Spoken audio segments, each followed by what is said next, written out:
Friends Pandian show serial next episode review பார்க்கலாமாங்க. இங்க மீனா ராஜி கோமதின்னு சொல்லிட்டு 3 பேரும் சென்னைக்குமே போவாங்க. இங்க ராஜி வந்து ஐபிஎஸ் எக்ஸாமுக்காக போவாங்க.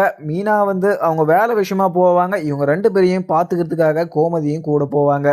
அதுக்கப்புறம் இவங்க போகிறதுக்காக எல்லாமே பேக் பண்ணிட்டு 10 மணிக்கு போகிறோம் அப்படின்ற மாதிரி எல்லாம் பிளான் போட்டு வச்சிருப்பாங்க. அதுக்கப்புறம் இங்க ராஜி கிட்ட வந்து கதிர் நீ என்கிட்ட ஏதோ மறைச்சிக்கிட்டு இருக்க அப்படின்னு சொல்லிட்டு இங்க ராஜி வந்து கதிர் கிட்ட கேட்கவும் கதிர் வந்து ராஜி நான் உன் மேலே ரொம்பவே பாசம் வச்சுக்கிட்டு இருக்கேன். அதுவும் இல்லாமல் சென்னைக்கு நானுமே உன் கூட வரணும் அப்படின்னு சொல்லிட்டு ரொம்பவே ஆசைப்பட்டுட்டு இருந்தேன். ஆனால் அது நேரம் பார்த்தியா இந்த சூழ்நிலையில் நான் உன் கூட வர முடியலன்னு சொல்லிட்டு எனக்குமே ரொம்பவே கஷ்டமாக தான் இருக்குது. ஆனால் இந்த ஒரு விஷயத்தினால என் மேலே கோவப்பட்டுக்கிட்டு இந்த எக்ஸாமில் நீ கோட்டை விட்டுறக்கூடாது. இந்த எக்ஸாமில் நீ பாஸ் ஆகணும். அதே மாதிரி இங்கே நீ வந்து நிற்கணும்னா ஐபிஎஸ் தான் வந்து நிற்கணும் அப்படின்னு சொல்லிட்டு இங்கே கதிர் வந்து ராஜுக்கிட்ட சொல்லவும் ராஜு இதை கேட்டுட்டு ரொம்பவே ஃபீல் பண்ணி அழுந்துக்கிட்டுமே இருக்காங்க. கதிர் உன்னை பற்றி எனக்கு நல்லாவே தெரியும். ஆனால் நீ 2-3 நாளாக என்கிட்ட ரொம்பவே இது கோபமாக நடந்துக்கிற. அதுவும் இல்லாமல் என்கிட்ட பேசவே மாட்டேற. உன் மனசுக்குள்ளே இருக்கிறத எந்த விஷயமும் என்கிட்ட சொல்ல மாட்டேற அப்படின்னு சொல்லிட்டு ஃபீல் பண்ணி ராஜியுமே சொல்லவும் உடனே கதிரும் ராஜி நான் உங்ககிட்ட இந்த விஷயத்த என் மனசுக்குள்ளே இருக்கிற விஷயத்த சொல்ல வேண்டிய நாள் வரும். அப்போ நான் இந்த விஷயத்த உங்ககிட்ட கண்டிப்பாக சொல்லுவேன். நீ நல்லபடியாக போயிட்டு நீ இந்த எக்ஸாமை பாஸ் பண்ணிட்டு வா அப்படின்னு சொல்லிட்டு அங்கே கதிருமே சொல்லிட்டு அங்கேருந்து கிளம்பிடுறாங்க. அதுக்கப்புறம் என்ன இங்கே ராஜி வந்து முத்துவேலையும் சக்திவேலையும் மீட் பண்ணி எல்லார்கிட்டையும் ஆசீர்வாதமும் வாங்கிட்டு வந்திருப்பாங்க. இதை நினச்சி இங்கே வடிவும் முத்துவேலும் 2 பேரும் ரொம்பவே சந்தோஷமாகவும் உக்காந்துக்கிட்டு இருக்க வடிவு வந்து இங்கே நம்மளோட பொண்ணு வந்து நம்மக்கிட்ட ஆசீர்வாதம் வாங்கிட்டு போகிறத ரொம்பவே சந்தோஷமாக இருக்குது. ஆனால் என்ன ஒன்று ராஜி கூட நான் ரொம்ப நாளாக அவ கூட நான் இருக்கணும் அப்படின்ற மாதிரிலாம் எனக்கு ரொம்பவே ஆசை. ஆனால் அங்கே பாண்டியன் குடும்பத்துக்கும் நம்மளுக்கும் அப்போது வந்து பிரச்சனை அப்படின்றதுனால அவள் கூட பேசக்கூட முடியலை. ஆனால் இப்போ வந்து அவள் சந்தோஷமாக அந்த விஷயத்தெல்லாம் மனசுக்குள்ளே நினைக்காம நம்மக்கிட்ட ஆசீர்வாதம் வாங்கிட்டு போகணும் அப்படின்னு சொல்லிட்டு வந்ததை நினைக்கிற போது தான் எனக்கு மிகப்பெரிய சந்தோஷமாக இருக்குது. அதுவும் இல்லாமல் அவள் இப்படி ஒரு விஷயத்த அவளுக்குள்ள விதைச்சி விட்டது இங்கே முத்துவேல் சக்திவேல் தம்பி மட்டும்தான். ஏன்னா அவருக்கு தான் நான் நன்றி சொல்லணும். ஏன்னா அவள் அந்த ஒரு கனவை வச்சுக்கிட்டே இப்போ ஓடிக்கிட்டு இருக்கா. அதுவும் இல்லாமல் அதுக்காக அவள் நிறையவே கஷ்டப்பட்டு இருக்கா. அதுவும் இல்லாமல் ராஜு கூட சேர்ந்து இங்கே கதிர் தம்பியும் அவளுக்கு துணையாகவும் பக்கத்துணையாகவும் நின்றுக்கிட்டு இருக்காங்க. இங்கே மாப்பிள்ளை ரொம்பவே நல்ல ஒரு பர்சன். அதுவும் இல்லாமல் இங்கே ராஜியை வந்து ரொம்பவே சந்தோஷமாக வச்சு பார்த்துக்கிட்டு இருக்காரு அப்படின்னு சொல்லிட்டு இங்கே வடிவு சொல்லிட்டுறாங்க. இதெல்லாம் கேட்குற போது இங்கே முத்துவேலுக்கு ரொம்பவே சந்தோஷமாக இருந்தாலும் ஒரு சைடு ரொம்பவே கஷ்டமாக இருக்குது. ஏன்னா முத்துவேலுக்கு வந்து இங்கே லிவர் கேன்சர் அப்படின்றதுனால அங்கே எந்த ஒரு விஷயத்தையுமே கண்டு அப்போ மட்டும் சந்தோஷப்படுறாரு. அந்த விஷயம் மறந்ததும் உடனே அந்த கேன்சர் விஷயத்தை நினச்சி ரொம்பவே வருத்தப்பட்டுக்கிட்டு இருக்காரு. இவங்களெல்லாம் விட்டுட்டு நான் பிரிஞ்சு போயிடுவணும் அப்படின்ற ஒரு பதட்டத்தில் இங்கே முத்துவேலுமே உக்காந்துக்கிட்டு இருக்காங்க. அதுவும் இல்லாமல் இன்றைக்கி வந்து இங்கே திருச்சியில் வந்து ஆப்ரேஷன் வேறு சொல்லியிருக்காங்க. அது விஷயமா போகணும் அப்படின்ற மாதிரியுமே யோசிச்சுக்கிட்டு உக்காந்துக்கிட்டு இருக்காங்க. அதுக்கப்புறம் இங்கே கோமதி மீனா ராஜின்னு சொல்லிட்டு எல்லாருமே கிளம்பிடுறாங்க சென்னைக்கு. அதுக்கப்புறம் என்ன இங்கே செந்திலும் இந்த வீட்டிலே இருடா அப்படின்னு சொல்லிட்டு இங்கே பாண்டியன் கோமதியும் சொல்லியிருப்பாங்க. ஆனால் இதெல்லாம் கேட்காம நாங்கள் அங்கேயே இருக்கேன். ஏன்னா அங்கே போட்டதெல்லாம் போட்டபடியே இருக்குது. அங்கெல்லாம் கொஞ்சம் ரெடி பண்ணுற வேண்டியது இருக்குது அப்படின்னு சொல்லிட்டு அங்கே அவுட் ஹவுஸுக்குமே போயிடுவாங்க. அதுக்கப்புறம் என்ன இங்கே கதிர் வந்து முத்துவேலை கூட்டிக்கிட்டு அங்கே திருச்சிக்குமே கிளம்புறாங்க. அதுக்கப்புறம் இங்கே பாண்டியன் வந்து வீட்டில் உக்காந்துக்கிட்டு சரவணனை பற்றியே யோசிச்சுக்கிட்டு இருக்காங்க. சரவணன் வந்து இங்கே தங்கமயிலுக்கும் எனக்கும் டிவோர்ஸ் வேணும் அப்படின்னு சொல்லிட்டு சொன்ன விஷயத்த நினச்சி பாண்டியன் என்னதான் முடிவெடுக்கிறதுன்னு சொல்லிட்டு குழம்பு போய் நின்றுக்கிட்டு இருக்காங்க. அதுவும் இல்லாமல் இங்கே சரவணனும் வீட்டுக்கு வராங்க. உடனே வீட்டுக்கு வந்ததும் இங்கே சரவணனை பார்த்து பாண்டியனும் சரவணா நீ இந்த முடிவில் மாற்றம் இல்லையா? ஏன்னா இங்கே இது தங்கமயிலுமே ரொம்பவே பாவம். ஏன்னா இப்போ வாயுவரமாக இருக்கிற ஒரு பொண்ணை நம்ம இப்படியே வச்சு விட்டுருக்கக்கூடாது. ஏன்னா அந்த பொண்ணை வந்து எவ்வளவோ தப்பு பண்ணியிருக்கு. அவன் மேலே எனக்குமே கோபமாக தான் இருக்குது. ஆனால் அவள் கர்ப்பமாக இருக்கான்னு சொல்லிட்டு தெரிஞ்சியும் நம்ம இப்படியே விடக்கூடாது. அவள் நீ கொஞ்சம் யோசிச்சு பாருடா. நீ இந்த விஷயத்தில் கொஞ்சம் இது அவசரப்படாத. இந்த விஷயத்தில் வந்து நீ அவசரப்பட்டு முடிவெடுத்துனா கடைசியில் வந்து நீ தான் வருத்தப்படுறதா இருக்கும். ஏன்னா நான் அர்ஜென்ட் பட்டு உனக்கு அந்த தங்கமயில கல்யாணம் பண்ணி வச்சதுனால தான் இப்போ நீ இவ்வளோ கஷ்டப்பட்டுக்கிட்டு இருக்க. அது மாதிரி தான் இந்த ஒரு விஷயத்தில் நீ யோசிச்சு முடிவு எடுத்துக்கோ அப்படின்னு ரொம்பவே பாசம் வச்சுக்கிட்டு இருந்தா. ஆனால் நீ அங்கே எனக்கும் அவளுக்கும் டிவோர்ஸ் வேணும் அப்படின்னு சொல்லிட்டு சொன்ன விஷயத்த நினச்சி அவள் ரொம்பவே கஷ்டப்பட்டு அந்த அந்த கோர்ட்டில் எனக்கும் அவருக்கும் இருக்கிற உறவை இப்போவே நான் முடிச்சுக்கிறேன் அப்படின்ற ஒரு வார்த்தை அவள் வாயிலேருந்து வருதுன்னா அப்போ அவள் மனசில் எவ்வளோ கஷ்டப்பட்டு இருந்திருப்பா. அது மட்டும் நீ யோசிச்சு பார்த்துக்கூடா. ஏன்னா உன்னை நினச்சா எனக்குமே ரொம்பவே கஷ்டமாக தான் இருக்குது. ஏன்னா அவள் நிறைய தப்பு பண்ணியிருக்கா. வயசு விஷயத்தில், வேலை விஷயத்தில், படிப்பு விஷயத்தில், நகை விஷயத்துலன்னு சொல்லிட்டு அவங்க நிறைய பொய் சொல்லியிருக்கலாம். ஆனால் நம்ம மனசாட்சிக்கு நம்ம கரெக்டாக இருக்கணும்ல. அவங்க மனசாட்சிக்கு அவங்க தப்பு பண்ணிட்டாங்க. தப்பு பண்ணதை அவள் உணர்ந்துட்டா. இதுக்கு மேலே நம்ம அவளை இப்படியே விட்டு வச்சிருக்க கூடாதுடா. நீ என்னதான் மனசில் நினச்சிக்கிட்டு இருக்க? இன்னமும் அந்த அஞ்சலியை பற்றி தான் நினச்சிக்கிட்டு இருக்கியா? நீ அஞ்சலி கூட மறுபடியும் பேசுகிற அப்படின்னு சொல்லிட்டு எனக்குமே நிறைய பேர் சொல்கிற மாதிரி நான் கேள்விப்பட்டேன். ஆனால் நீ அப்படி பண்ணாதடா. இங்கே இருக்கிறவங்க எல்லாருமே பார்த்தாங்கன்னா ரொம்பவே தப்பாக பேசுவாங்க. நீ அந்த பொண்ணு கூட பேசுகிறத விட்டுடா அப்படின்னு சொல்லிட்டு உங்ககிட்ட சொன்னாலுமே கேட்டுக்க மாட்டேற. நீ என்ன தான் பண்ணுற அப்படின்னு சொல்லிட்டு எனக்கு ரொம்பவே பயமாகவும் இருக்குது நீ பண்ணுறதெல்லாம் பார்க்குற போது அப்படின்னு சொல்லிட்டு இங்கே பாண்டியன் வந்து சொல்லிடுறாங்க. இங்கே போகும்போது கோமதியும் இங்கே மீனா கிட்ட, மீனா இங்கே வீட்டில் நடக்கிறதெல்லாம் பார்த்தா எனக்கு ரொம்பவே பயமாகவும் இருக்குது. சரவணன்லாம் இப்படி ஒரு முடிவு எடுப்பான்னு சொல்லிட்டு நான் நினச்சி கூட பார்க்கல. இங்கே தங்கமயில் மேலே அவன் பயங்கர கோபமாக இருக்கான். தங்கமயில் கூட சேர்ந்து வாழ சொன்னால் அவன் என்னால் முடியாது, அப்படி அவ கூட சேர்ந்து வாழணும்னா நான் இந்த வீட்டில் இருக்க மாட்டேன் அப்படின்ற மாதிரிலாம் அவன் சொல்கிறான். இவன் இப்படிலாம் பேசுகிற பார்க்குற போது எனக்கு ரொம்பவே பயமாக இருக்குது. இவன் நம்ம அவனை கம்பல் பண்ணால் அவன் வேறு எதனா தப்பான முடிவு எடுத்துருவானோ அப்படின்னு சொல்லிட்டு எனக்கு ரொம்பவே பயமாக இருக்குது. மீனா எனக்கு இந்த ஒரு விஷயத்தில் எனக்கு என்ன தான் சொல்கிறதுன்னு சொல்லிட்டு தெரியல. ஏன்னா இங்கே தங்கமயிலும் அங்கே ரொம்பவே கஷ்டப்பட்டுக்கிட்டு இருக்கா. அதுவும் இல்லாமல் இப்போ ஒரு இடத்துக்கு வேலைக்குமே போயிட்டுருக்கா. இந்த மாதிரி சுச்சுவேஷனில் அவள் எந்த ஒரு வேலையுமே செய்யக்கூடாது. ஆனால் அப்படி இருந்தாலுமே அவள் வீட்டு கஷ்டத்துக்கு வேலை செஞ்சுக்கிட்டு இருக்கா. இந்த டைமில் நம்ம அவளுக்காக நம்ம கொஞ்சம் இறங்கி போகணும்ல. அவளுக்காக இல்லைனாலுமே அவள் வயிற்றில் இருக்கிற குழந்தைக்காவது நம்ம யோசிச்சு பார்க்கணும்ல. ஆனால் இதெல்லாம் எதுவுமே யோசிக்காமல் சரவணன் வந்து இப்படி ஒரு முடிவு எடுப்போம் அப்படின்னு சொல்லிட்டு தெரிஞ்சு கூட பார்க்கல அப்படின்னு சொல்லிட்டு இங்கே மீனா கிட்ட இங்கே கோமதியுமே சொல்லவும், உடனே மீனாவும் அத்தை நீங்கள் இந்த விஷயத்த நினச்சி வருத்தப்பட்டுக்கிட்டு இருக்காதீங்க. இது வந்து கூடி சீக்கிரம் சரியாயிடும். அதுவும் இல்லாமல் சரவணன் மாமா இங்கே தங்கமயில் அக்காவை கூடி சீக்கிரம் ஏற்றுப்பாரு. அதுவும் இல்லாமல் ஒரு பொண்ணுக்கிட்ட வேற பேசிக்கிட்டு இருக்காரு சரவணன் மாமா. ஆனால் அந்த பொண்ணுக்கிட்ட பேசிக்கிட்டு இருக்க வரையும் இங்கே தங்கமயில் அக்கா கூட சேர்ந்து அவர் வாழவே மாட்டார். அதுவும் இல்லாமல் இப்போ அந்த முடிவு எடுத்ததும் காரணம் அந்த பொண்ணு மட்டும்தான் அத்தை அப்படின்னு சொல்லிட்டு இங்கே மீனாவுமே சொல்லுவோம். உடனே இங்கே கோமதியும் என்ன சொல்கிற மீனா, அந்த பொண்ணுக்கிட்ட அவன் பேச மாட்டான் அப்படின்னு சொல்லிட்டு தான் நான் நினச்சிட்டு இருந்தேன். இங்கே அவரு கூட என்கிட்ட நிறைய டைம் வந்து சொல்லியிருக்காரு, அவங்க ரெண்டு பேரும் பேசுறது என் கண்ணு முன்னாடி பார்த்துருக்கேன் அப்படின்ற மாதிரியுமே. ஆனால் அவர் சொல்லியிருக்காராம் இங்கே சரவணன்கிட்ட அந்த பொண்ணுக்கிட்ட பேச வேணாம் அப்படின்னு சொல்லிட்டு இங்கே அவர் சொல்லியிருக்கிறதுனால அவன் அந்த பொண்ணுக்கிட்ட பேசாமல் தான் இருக்கிறான் அப்படின்னு சொல்லிட்டு நினச்சிட்டு இருந்தேன் அப்படின்ற மாதிரியுமே கோமதி சொல்கிறாங்க. ஆனால் இங்கே மீனா வந்து அத்தை நீங்கள் தான் தப்பாக புரிஞ்சுக்கிட்டு இருக்கீங்க. இப்போவுமே இங்கே மாமா வந்து அந்த பொண்ணுக்கிட்ட பேசிக்கிட்டு தான் இருக்காரு. மாமா என்ன மனசில் நினச்சிக்கிட்டு இருக்காரோ அந்த பொண்ணவே மறுபடியும் கல்யாணம் பண்ணிக்கலாம் அப்படின்ற மாதிரி மனசில் நினச்சிக்கிட்டு இருக்காரு போல். ஏன்னா அதனால தான் இப்போ தங்கமயில் அக்காவை இப்போ டிவோர்ஸ் பண்ணுற அளவுக்கு தங்கமயில் அக்கா மேலே ரொம்பவே கோபமாகவும் இருக்காருன்னு நினைக்கிறேன். ஏன்னா நீங்கள் ஒரு வார்த்தை இங்கே மாமா கிட்ட போய் இங்கே தங்கமயில் பற்றி நீ கொஞ்சம் யோசிச்சு பாருடா, ஏன்னா அந்த குழந்தைய நினச்சாவது நம்ம அவளை இந்த வீட்டுக்கு கூட்டிகிட்டு வரணும்.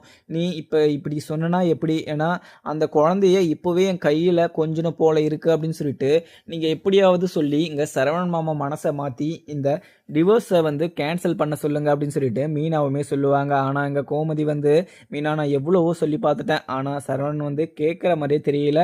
இந்த ஒரு விஷயத்தில் நான் எப்படி தான் முடிவெடுக்கிறதுனுமே எனக்கு தெரியல. ஏன்னா அவனோட வாழ்க்கை நல்லா இருக்கட்டும் அப்படின்னு சொல்லிட்டு தான் நான் நிறைய விஷயத்த அவனுக்கு சொன்னேன். ஆனால் அங்கே கோர்ட்டுக்கு போகும்போது கூட நான் அவனுக்கு படித்து சொன்னேன். ஆனால் அவன் எதுவுமே கேட்காம என்னோட பேச்சை மீறி அவன் அவளுக்கும் இவனுக்கும் டிவோர்ஸ் வேணும் அப்படின்ற மாதிரியுமே சொல்லிட்டான்.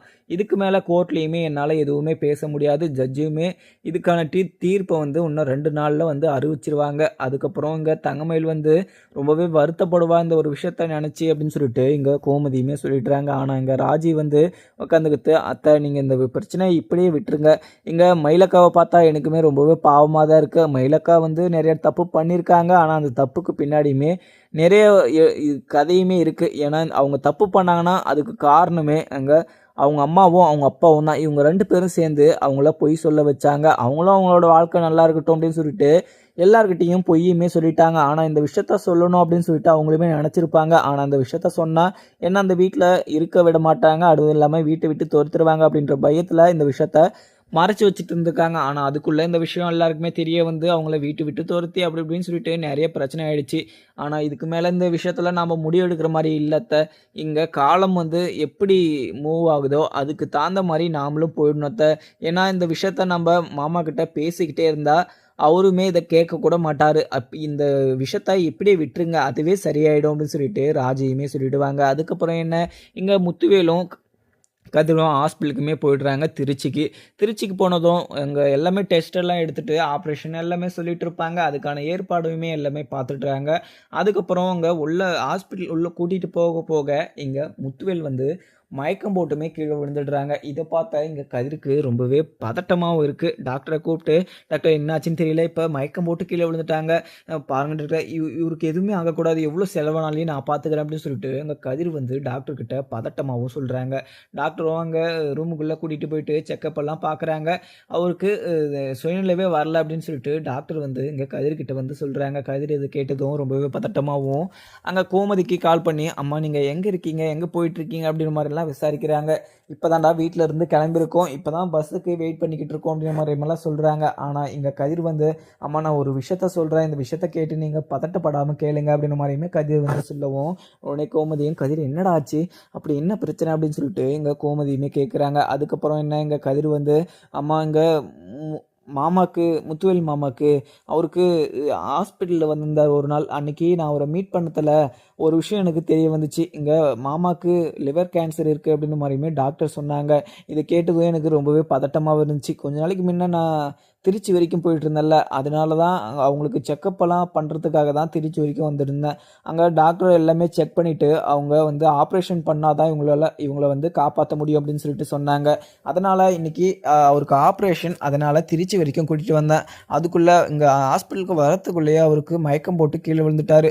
அவருக்கு சுயநிலைவே வருமானு சொல்லிட்டு கொஞ்சம் சந்தேகம் அப்படின்ற மாதிரியுமே டாக்டர் சொல்லியிருக்காங்க. இதை கேட்டதும் எனக்கு ரொம்பவே பதட்டமாக இருக்குது.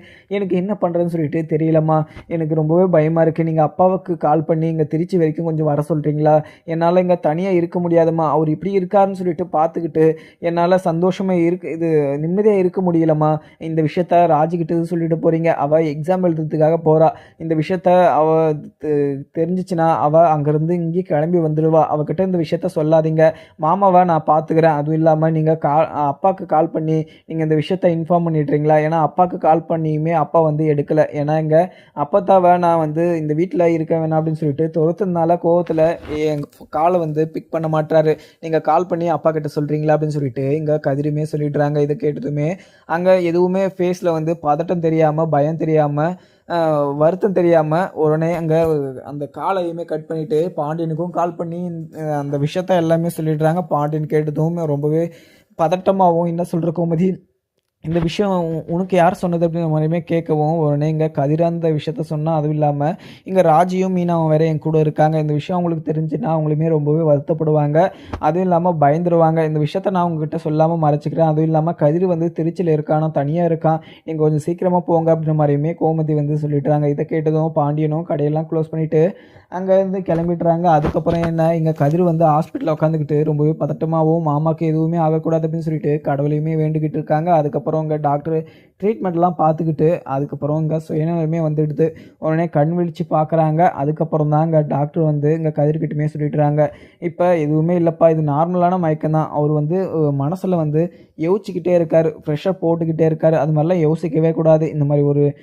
இந்த ஒரு நோய் இருக்கிற போது நம்ம இப்படிலாம் நினைக்க கூடாது. ஏன்னா எந்த ஒரு விஷயமும் நினைக்காம யோசிக்காமல் இருந்தால் மட்டும் தான் சந்தோஷமாக இருக்க முடியும். அதுவும் இல்லாமல் இங்கே கேன்சரை வந்து ரிக்கவர் பண்ணணும் அப்படின்றதுனால தான் இந்த ஆப்ரேஷனுக்கே நான் இது ஒத்துக்கிட்டேன். அதுவும் இல்லாமல் அவரை காப்பாற்றணும் அப்படின்னு சொல்லிட்டு நீங்கள் வந்து ரொம்பவே ரிக்வஸ்ட் பண்ணீங்க, அதனால நான் இவ்வளோ சீக்கிரமாக அவங்களுக்கு ஆப்ரேஷனுக்குமே ரெடி பண்ணேன். ஆனால் இப்போ ஆப்ரேஷன் அவங்களுக்கு கூடி சீக்கிரம் பண்ணியே ஆகணும்.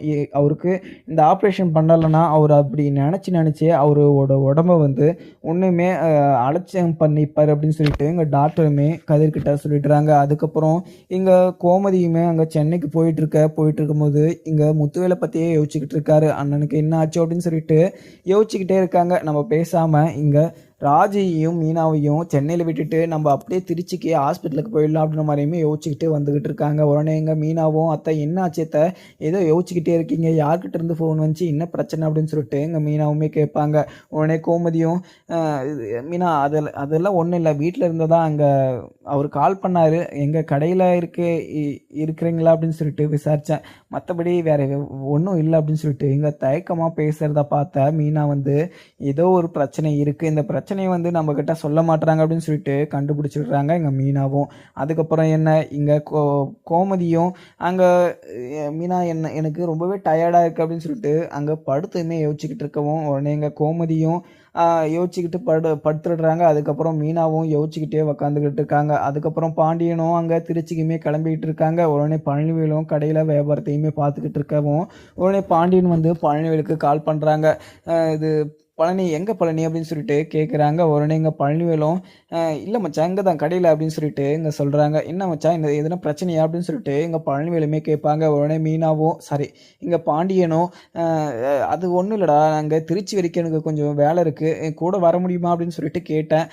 அதான் சரி கேட்கலாம் அப்படின்ற மாதிரியுமே கால் பண்ணேன் அப்படின்ற மாதிரியுமே பாண்டியன் வந்து சொல்லுவாங்க. இதை கேட்டதுமே பழனிவேலும் என்ன மச்சான் பேசிக்கிட்டு இருக்கீங்க, நான் கூட வரேன், இங்கே சுகன்யா இங்கே கடையில் இருக்கா, கடையை அவள் பார்த்துப்பா, நான் உங்க கூட வரேன் மச்சான், நீங்கள் எங்கே இருக்கீங்க சொல்லுங்கள் நான் வரேன் அப்படின்னு சொல்லிட்டு சொல்கிறாங்க. உடனே இங்கே பஸ் ஸ்டாண்டில் தான் நான் நின்றுக்கிட்டு இருக்கேன், நீ கொஞ்சம் சீக்கிரமாக வரியா, கொஞ்சம் வேலை இருக்குது அப்படின்ற மாதிரியுமே சொல்கிறாங்க. உடனே பழனிவேலுமே கிளம்பி போயிடுறாங்க. அதுக்கப்புறம் என்ன இங்கே சக்திவேல் வந்து வீட்டில் உட்காந்துக்கிட்டு குமார்கிட்டையுமே குமார் நம்ம கொஞ்சம் உஷாராகவே இருக்கணும், அண்ணன் எங்கே போகிறாரு எங்கே வரான்னு சொல்லிட்டு நம்மளுக்கு ஒன்றுமே தெரியல, ஆனால் அண்ணனை வந்து நம்ம கரெக்டாக நோட் பண்ணணும், இன்றைக்குமே இங்கே டாக்குமெண்ட்லாம் எடுத்துகிட்டு போயிருக்காரு, அவர் என்ன விஷயமா போயிருக்காருன்னு சொல்லிட்டு நம்மளுக்கு தெரியாது, அவரை வந்து கண்டிப்பாக எங்கே இருக்காரு அப்படின்னு சொல்லிட்டு நம்ம கண்டுபிடிச்சே ஆகணும். அதுவும் இல்லாமல் பணத்தை எடுத்து யாருக்கு செலவு பண்ணுறாரு அப்படின்னு சொல்லிட்டு நம்ம கண்டுபிடிக்கணும் அப்படின்ற மாதிரிலாம் யோசிச்சுக்கிட்டு இருக்காங்க. அதுக்கப்புறம் இங்கே கதிருக்குமே கால் பண்ணுறாங்க பாண்டியனும். உடனே கதிருக்கு கால் பண்ணதும் கதிர் எங்கடா இருக்க, இங்கே அவருக்கு என்ன ஆச்சு, டாக்டர் என்ன சொன்னாங்க அப்படின்னு சொல்லிட்டு பாண்டியன் வந்து பதட்டமாக கேட்குறேன். உடனே இங்கே கதிரும் அப்பா ஒன்றும் இல்லைப்பா, அப்போ தான் கொஞ்சம் அவங்களுக்கு சுயநலவு வந்திருக்கு, இப்போ ஆப்ரேஷன் பண்ணுறேன் அப்படின்ற மாதிரி எல்லாமே சொல்லியிருக்காங்க, அவருக்கு கேன்சர் இருக்கிறத கேள்விப்பட்டது வந்து எனக்கு ரொம்பவே பதட்டமாகவும் பயமாகவும் இருக்குது, அவருக்கு எதனா ஒன்று ஆயிடுச்சுன்னா இங்கே ராஜியால் தாங்க முடியாது, ஏன்னா ராஜிக்கு வந்து அவங்க அப்பா மேலே உயிரே வச்சுட்டு இருக்கா, அவளுக்கு இந்த விஷயம் தெரியக்கூடாது அப்படின்னு சொல்லிட்டு அம்மா கிட்ட தான் சொன்னேன், நான் உங்களுக்கு எத்தனையோ டைம் கால் பண்ணேன், ஆனால் நீங்கள் இந்த காலை வந்து பிக் பண்ணாமல் இந்தனால எனக்கு ரொம்பவே பயமாயிடுச்சு, அதனால தான் அம்மாவுக்கு பண்ணி இந்த விஷயத்த சொல்லிட்டேன், அம்மா எப்படி இதை எடுத்துக்கிட்டாங்கன்னு சொல்லிட்டு தெரியல, இந்த விஷயம் கேள்விப்பட்டதுலேருந்து அம்மா வந்து நார்மலாகவே இருக்க மாட்டாங்க, ரொம்பவே பயந்துக்கிட்டே இருப்பாங்க, நீங்கள் எதுக்கும் அம்மாவுக்கு கால் பண்ணி நீங்கள் பேசுவீங்க, அவங்கள பயப்பட வேணான்னு சொல்லிட்டுங்க அப்படின்ற மாதிரியுமே கதிர் வந்து சொல்லிடுறாங்க. உடனே இங்கே பாண்டியன் வந்து இதை கேட்டதும் கோமதிக்கு கால் பண்ணி அந்த விஷயத்தெல்லாமே சொல்லிடுறாங்க. இப்போ சுயநலவு வந்துடுச்சு, அவங்களுக்கு ஆப்ரேஷனுக்கு இங்கே ஐசு வார்டுலையுமே கூட்டிகிட்டு போயிருக்காங்க அப்படின்ற மாதிரிலாம் இன்ஃபார்ம் பண்ணிடுறாங்க. அதுக்கப்புறம் என்ன இங்கே செந்திலும் வீட்டில் உட்காந்துக்கிட்டு இங்கே மீனாவுக்குமே கால் பண்ணுறாங்க. மீனா எங்கே மீனா, நீங்கள் எங்கே போயிட்டுருக்கீங்க அப்படின்ற மாதிரிலாம் விசாரிக்கிறாங்க. உடனே இங்கே மீனாவும் இல்லைங்க இப்போ தான் பஸ் ஏறி இருக்கோம், இன்னும் ஒரு 1/2 கிலோமீட்டர் ட்ரெயின் வந்து நாங்கள் பிடிச்சி போயிடுவோம், அது இல்லாமல் நான் ட்ரெயின் ஏறிட்டு உங்களுக்கு கால் பண்ணுறேன் அப்படின்னு சொல்லிட்டு எங்கள் மீனாவுமே கட் பண்ணிடுறாங்க. அதுக்கப்புறம் என்ன எங்கள் சக்திவேல் வந்து குமார்கிட்ட சொல்லுவோம். குமார் வந்து இது கேட்டுட்டு அப்பா எனக்குமே அவர் மேலே ரொம்பவே சந்தேகமாக இருக்குது, ஒரு வாரமாக அவரோட நடந்துக்கிற நடவடிக்கை எனக்கு கொஞ்சம் கூட பிடிக்கல, ஏன்னா அவர் ஏதோ பண்ணிக்கிட்டு இருக்காரு அப்படின்னு சொல்லிட்டு எனக்கு நல்லாவே தெரியும், ஆனால் என்ன தான் பண்ணுறாரு அப்படின்னு சொல்லிட்டு என்னால் அவர்கிட்ட கேட்கவும் முடியல, நீங்கள் கேட்டுமே அவர் எந்த ஒரு ரீசனுமே சொல்லலை, அவர் என்ன தான் மனசில் நினச்சிக்கிட்டு இருக்காருன்னு சொல்லிட்டு எனக்கு ஒன்றுமே புரியலப்பா, ஏன்னா இந்த விஷயத்த உங்ககிட்ட கூட சொல்லலைன்னு சொல்லிட்டு எனக்கு ரொம்பவே கஷ்டமாகவும் இருக்குது அப்படின்ற மாதிரியுமே சொல்கிறாங்க இங்கே குமாரும். உடனே எங்கள் குமார் சொன்னதை கேட்டதும் சக்திவேலும் குமார் இந்த விஷயத்தில் நான் என்ன தான் முடிவெடுக்கிறதுன்னு சொல்லிட்டு தெரியல, ஏன்னா அவர்கிட்ட நான் போய் எங்கண்ணா போகிறீங்க எங்கன்னா வரீங்கன்னு சொல்லிட்டு எனக்கு தெரியலண்ணே, நீங்கள் எங்கே போகிறீங்கன்னு சொல்லிட்டு ஒரு வார்த்தை சொன்னால் தான் என்ன, நானுமே உங்கள் கூட வரேன் அப்படின்னு சொல்லிட்டு சொன்னாலுமே அவர் கேட்டுக்காமல் என்ன அவர் கூட கூட்டிகிட்டே போக மாட்டுறாரு, அவர் என்ன தான் மனசில் நினச்சிக்கிட்டு இருக்காரோ தெரியல, ஆனால் நான் ஒன்று மட்டும் புரியுது, நம்மளுக்கு சேர வேண்டிய சொத்து வந்து நம்மளுக்கு தான் இருக்கும், ஆனால் அவருக்கு சேர வேண்டிய சொத்தை வந்து கூடிய சீக்கிரம் ஒரு மகள் பேரை வந்து எழுதி வச்சிடணும்னு நினச்சிக்கிட்டு இருக்காருன்னு நினைக்கிறேன், அந்த விஷயமா தான் அவர் தனியாக போயிட்டுருக்காரு, நம்ம அவரை சும்மாவே விடக்கூடாது அப்படின்னு சொல்லிட்டு இங்கே சக்திவேலுமே சொல்லிட்டுறாங்க. அதுக்கப்புறம் இங்கே பாண்டியனும் பழனிவேலும் அங்கே திருச்சிக்குமே ஹாஸ்பிட்டலுக்குமே போயிட்டுறாங்க. அங்கே பழனிவேல் அங்கே ஹாஸ்பிட்டல் உள்ளே போனதுமே அங்கே கதிரை பார்த்து கதிரை என்னாச்சு அப்படின்னு சொல்லிட்டு கேட்குறாங்க. உடனே இங்கே கதிரும் மாமா இங்கே அங்கே முத்துவேல் மாமாவுக்கு இங்கே வயிற்றில் பிரச்சனைன்னு சொல்லிட்டு டாக்டர் சொன்னாங்க, நான் ஹாஸ்பிட்டல் கூட்டிகிட்டு வந்தேன், அதுக்குள்ளே அவர் மயக்கம் போட்டு கீழே விழுந்துட்டார், அதனால தான் பயந்துட்டு உங்களுக்கு கால் பண்ணேன், அவருக்கு ஒன்றுமே ஆகாது, அதனால தான் சரி எனக்கு ஒரு துணையாக இருக்கட்டும் அப்படின்னு சொல்லிட்டு தான் உங்களை கூப்பிட்டேன், என்னால் அவருக்கு இப்படி ஆயிடுச்சு அப்படின்னு சொல்லிட்டு என்னால் தாங்கிக்க முடியலை, என்னால் மட்டும் இங்கே இருக்க முடியாது அப்படின்னு சொல்லிட்டு அதனால தான் மட்டும்தான் உங்களுக்கு கால் பண்ணேன் உங்களை வர சொல்லி அப்படின்னு சொல்லிட்டு இங்கே கதிருமே சொல்லுவாங்க. உடனே இங்கே பாண்டியனும் கதிர் என்னடா ஆச்சு என்ன பிரச்சனை, இப்போ கேன்சருக்கு இப்போ ஆப்ரேஷன் பண்ணால் எல்லாமே ரிகவர் பண்ணிடலாமா அப்படின்ற மாதிரிலாம் கேட்குறாங்க.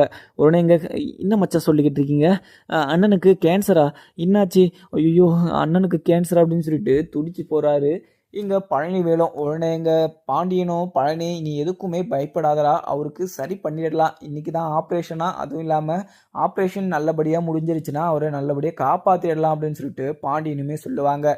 உடனே எங்கள் பழனிவேலும் இன்னும் மச்சான் சொல்லிக்கிட்டு இருக்க, அவருக்கு கேன்சர்னு சொல்லிட்டு என்கிட்ட ஒரு வார்த்தை கூட சொல்லலை, ஆனால் திருச்சிக்கு ஏற்கனவே அவங்க இது கதிரும் அங்கே அவரும் அண்ணனும் 2 பேரும் வந்திருக்காங்க. ஆனால் இந்த இந்த விஷயமா தான் வந்திருக்காங்க அப்படின்னு சொல்லிட்டு எனக்கு தெரியல. ஆனால் நானுமே போய் கேட்டேன் கதிர்கிட்ட. ஆனால் கதிர் வந்து என்கிட்ட ஒரு வார்த்தை கூட சொல்லலை, சொல்லாமலே இதை மனசுக்குள்ளே வச்சுக்கிட்டு இருக்கான் அப்படின்ற மாதிரியுமே இங்கே பழனிவேல் வந்து சொல்லுவாங்க. உடனே கதிரும், மாமா இந்த விஷயத்த அவங்க கூட உங்ககிட்ட சொல்ல வேணாம் அப்படின்றதெல்லாம் இல்லை, ஏன்னா மாமா வந்து என்கிட்ட ப்ராமிஸ் வாங்கிட்டாரு, அதனால இந்த விஷயத்த நான் வந்து யார்கிட்டையுமே சொல்லலை. ஏன்னா இந்த விஷயத்த எல்லாருக்கும் தெரிய வந்துச்சுன்னா எல்லாருமே ரொம்ப பயந்துருவாங்க, அதனால இந்த விஷயத்த யார்கிட்டையுமே சொல்லாத அப்படின்னு சொல்லிட்டு மாமா சொன்னாங்க. அதனால தான் இந்த விஷயத்த நான் யார்கிட்டையுமே சொல்லாமல் இருந்தேன். ஆனால் எங்கள் ஹாஸ்பிட்டல் கூட்டிட்டு வந்தபோது அவர் மயக்கம் போட்டு கீழே விழுந்ததும் எனக்கு ரொம்பவே பயமாயிடுச்சு, அதனால தான் உங்களுக்கு கால் பண்ணேன் அப்படின்னு சொல்லிட்டு கதிருமே சொல்லிடுறாங்க. அதுக்கப்புறம் டாக்டர் கிட்ட போயிட்டு பாண்டியனும் விசாரிக்கிறாங்க. டாக்டர் என்னாச்சு டாக்டர், இப்போ ஆப்ரேஷன் பண்ணால் அவங்கள சரி பண்ணிடலாம்ல அப்படின்னு சொல்லிட்டு சொல்லுவோம். உடனே டாக்டரும், சார் அவங்களுக்கு ஆப்ரேஷன் பண்ணுறோம், அது இல்லாமல் 50% தான் அவங்கள காப்பாற்றுறதுக்கு வாய்ப்பு இருக்குது, அதுவும் இல்லாமல் இந்த ஒரு ஆப்ரேஷன் வந்து ஃபெயிலியர் ஆனாலுமே ஆகலாம், ஏன்னா அவருக்கு எப்படி இருக்குன்னு சொல்லிட்டு நம்ம ஆப்ரேஷன் பண்ணால் தான் தெரியும், எது இருந்தாலும் நல்லதே நடக்கும், நீங்கள் எதுக்குமே கவலைப்படாதீங்க, அவரை வந்து 90% வந்து நாங்கள் காப்பாற்றுறதுக்கு ட்ரை பண்ணுறோம் அப்படின்னு சொல்லிட்டு எங்கள் டாக்டருமே சொல்லிடுறாங்க. இதை கேட்ட பாண்டியனுக்கு வந்து ரொம்பவே பயமாக இருக்குது. ஏன்னா இங்கே பாண்டியனுக்கும் இங்கே முத்துவேலுக்கும் எவ்வளோ பெரிய பிரச்சனை இருந்தாலுமே அவங்களுக்கு ஒன்றுனா வந்து நிற்கிறாங்க, அதுவும் இல்லாமல் அவங்களுக்கு ஒன்றுனா பதட்டமாயிடுறாங்க, அதுவும் இல்லாமல் பயமாயிடுறாங்க. ஏன்னா எங்கள் முத்துவேலுக்கு இப்படி ஒரு பிரச்சனை வந்திருக்கக்கூடாது, ஏன்னா எந்த ஒரு கெட்ட பழக்கமும் இல்லாமல் இப்படி ஒரு கேன்சர் என்ற ஒரு நோய் வந்திருக்குன்னா என்னன்னே தெரியல, ஏன்னா அவருக்கு எதுவுமே ஆகாமல் இருந்தால் எனக்கு அதுவே போதும் அப்படின்னு சொல்லிட்டு இங்கே பாண்டியனும் மனசுக்குள்ளேயே நினச்சிக்கிறாங்க. அதுக்கப்புறம் என்ன, இங்கே சென்னைக்குமே போய் ரீச் ஆகிட்டுறாங்க ராஜியும் மீனா கோமதின்னு சொல்லிட்டு. உடனே இங்கே ராஜியும் மீனாவையும் அங்கே இது மீனாவுடைய சித்தப்பா வீட்டில் வந்து ஸ்டே பண்ண சொல்லி மீனா அவங்க அம்மாவுமே சொல்லிட்டு போயிருப்பாங்க. அந்த அவங்க சித்தப்பா வீட்டுக்கு இங்கே மீனாவையும் ராஜியையும் அமுச்சிட்டு இங்கே மீனா கிட்ட, மீனா எனக்கு ஒரு முக்கியமான வேலை இருக்குது ஊரில், அது இல்லாமல் நான் ஊருக்கு போனால் தான் இந்த வேலையை நான் முடிக்க முடியும் அப்படின்னு சொல்லிட்டு இங்கே அங்கேருந்து கிளம்புறதுக்காக மீனா கிட்ட, என்னால் இங்கே இருக்க முடியாத, அந்த வேலையை நான் முடிச்சே ஆகணும் அப்படின்னு சொல்லிட்டு அங்கேருந்து கிளம்புறதுக்காக பேசிக்கிட்டு இருக்காங்க. உடனே மீனாவும் இது கேட்டுட்டு, அத்தை என்னத்தை சொல்லிக்கிட்டு இருக்கீங்க, என் கூட சந்தோஷமாக தானே வந்தீங்க, அதுவும் இல்லாமல் எல்லா இடத்துலையும் சுற்றலாம் அப்படின்னு சொல்லிட்டு ரொம்பவே ஜாலியாகவும் வந்துட்டு இருந்தீங்க, ஆனால் இப்போ என்னத்தை நீங்கள் ஊருக்கு போகிறேன்னு சொல்லிட்டு இருக்கீங்க, நீங்கள் தனியாக போயிடுவீங்களா அப்படின்னு சொல்லிட்டு இங்கே மீனாவுமே கேட்குறாங்க. உடனே மீனா கேட்டதும் கோமதியும், மீனா எனக்கு நான் தனியாகவே போயிடுவேன், இங்கே முக்கியமான ஒரு வேலை இருக்குது, அதனால தான் எனக்கு நான் போயே ஆகணும் அப்படின்ற ஒரு கட்டாயம் இருக்குது அப்படின்ற மாதிரியுமே சொல்லிட்டாங்க இங்கே கோமதியும். அதுக்கப்புறம் மீனாவுமே எதுவும் பேசாமல், சரிங்க அத்தை, நீங்கள் ஏதோ முக்கியமான வேலைன்னு சொல்கிறீங்க, முடிச்சுட்டு எனக்கு கண்டிப்பாக கால் பண்ணணும், அதுவும் இல்லாமல் நீங்கள் இங்கேருந்து கிளம்புறீங்க, அங்கே ரீச் ஆகிட்டு எனக்கு கால் பண்ணுங்க அப்படின்னு சொல்லிட்டு இங்கே கோமதி கிட்ட மீனாவுமே சொல்லிடுறாங்க. அதுக்கப்புறம் இங்கே ராஜியும் அங்கே மீனா கிட்ட போயிட்டு, இது அக்கா என்னாச்சு அப்படின்னு சொல்லிட்டு இங்கே ராஜியுமே கேட்குறாங்க. உடனே மீனாவும், ஒன்றும் இல்லை ராஜி, அவங்களுக்கு இது அத்தைக்கு முக்கியமான ஒரு வேலை இருக்கா, அதனால போகணும் அப்படின்ற மாதிரிலாம் கேட்டிருக்காங்க, நம்ம எங்கள் பெரியப்பா வீட்டில் வந்து ஸ்டே பண்ணிக்கலாம், அதுவும் இல்லாமல் எங்கள் அம்மா வந்து சொல்லி அமைச்சிருக்காங்க, எங்களோட சித்தப்பா வீட்டில் எனக்கு இருக்கவே பிடிக்காது, அதுவும் இல்லாமல் அவங்களோட நடவடிக்கை, அதுவும் இல்லாமல் அவங்க பார்க்குற விதம், அவங்க ட்ரீட் பண்ணுற விதம் வந்து எனக்கு சுத்தமாக பிடிக்காது, நான் வேணாம்னு சொல்லிட்டு சொன்னாலுமே எங்கள் அம்மா வந்து என்னோடய சேஃப்டிக்கு இல்லை உங்களோட சேஃப்டிக்காக இங்கேவே ஸ்டே பண்ண சொல்லிட்டாங்க, நம்ம இங்கே தான் தங்கி ஆகணும், அத்தையுமே ஊருக்கு போகிறேன் அப்படின்னு சொல்லிட்டு இருக்காங்க, அங்கே நம்ம தனியாக தங்கினோன்னா இது கொஞ்சம் நல்லா இருக்காது, நம்ம இங்கே ஸ்டே பண்ணிக்கலாம் அப்படின்னு சொல்லிட்டு மீனாவும் ராஜியை கூட்டிகிட்டு போயிடுறாங்க. அதுக்கப்புறம் என்ன, கதிர் வந்து வெளியே உக்காந்துக்கிட்டு, மாமா இங்கே அவருக்கு என்னாச்சோ ஏதாச்சோன்னு சொல்லிட்டு எனக்கு ரொம்பவே பயமாக இருக்குது, அவருக்கு எதுவுமே இவருக்கு எதனா ஆயிடுச்சுன்னா இங்கே ராஜி வந்து ரொம்பவே பயந்துடுவா, அதுவும் இல்லாமல் இந்த விஷயமே அவருக்கு ராஜிக்கு தெரிஞ்சுன்னா அவள் ரொம்பவே பதட்டப்படுவா, இந்த விஷயம் அவகிட்ட நான் எப்படி தான் சொல்ல போகணும்னு சொல்லிட்டு தெரியல அப்படின்ற மாதிரியுமே கதிர் வந்து அழுதுகிட்டே இருக்காங்க. உடனே பழனிவேலும், அண்ணனுக்கு ஒன்றும் ஆகாது மாப்பிள்ள, நீ எதுக்குமே கவலைப்படாத அப்படின்னு சொல்லிட்டு இங்கே பழனிவேலுமே சொல்லிக்கிட்டு இருக்கவும், உடனே பாண்டியனும், பழனி நீ எதுக்குடா அழுந்துக்கிட்டு இருக்க, எதுவுமே ஆகாதடா, நீ எதுக்குமே ஃபீல் பண்ணிக்கிட்டு இருக்காது அப்படின்னு சொல்லிட்டு இங்கே பாண்டியனும் பழனிவேலுக்கும் இங்கே கதிருக்கும் 2 பேரும் சேர்த்து இங்கே அட்வைஸ்மே பண்ணிக்கிட்டு இருக்காங்க. டாக்டரும் ஆப்ரேஷன் வேலையை ஸ்டார்ட்மே பண்ணிட்டாங்க. அதுக்கப்புறம் அவருக்கு எதுவுமே ஆகக்கூடாது அப்படின்னு சொல்லிட்டு வேண்டிக்கிட்டு இருக்காங்க இங்க கதிரும். அதுக்கப்புறம் என்ன, இங்க செந்தில் வந்து வீட்லயே தான் உக்காந்துக்கிட்டு இருக்காங்க. மீனாகிட்டயும் கால் பண்ணி பேசிட்டாங்க. உடனே எங்க கதிருக்குமே கால் பண்றாங்க. கதிருக்கு கால் பண்ணாலும், "கதிர் எங்க இருக்க?" அப்படிங்கிற மாதிரியுமே விசாரிக்கவும், உடனே "நான் திருச்சிக்கு ஒரு டிராவல்ஸ் விஷயமா வந்துகிட்டு இருக்கேன்" அப்படின்னு சொல்லிட்டு எங்க கதிருமே சொல்லுவாங்க. இத கேட்ட செந்திலும், என்ன கதிர் சீக்கிரமா போயிட்டுருக்க? திருச்சிக்கு போயிருக்கன்னா, என்கிட்ட ஒரு வார்த்தை கூட சொல்லலையே?" அப்படின்ற மாரியுமே விசாரிப்பாங்க. "இல்லண்ணே, எனக்கு இங்க முக்கியமான வேலை இருந்துச்சு. அதனால கிளையண்ட் வந்து நான் தான் வரணும் அப்படின்னு சொல்லிட்டு சொன்னாங்க.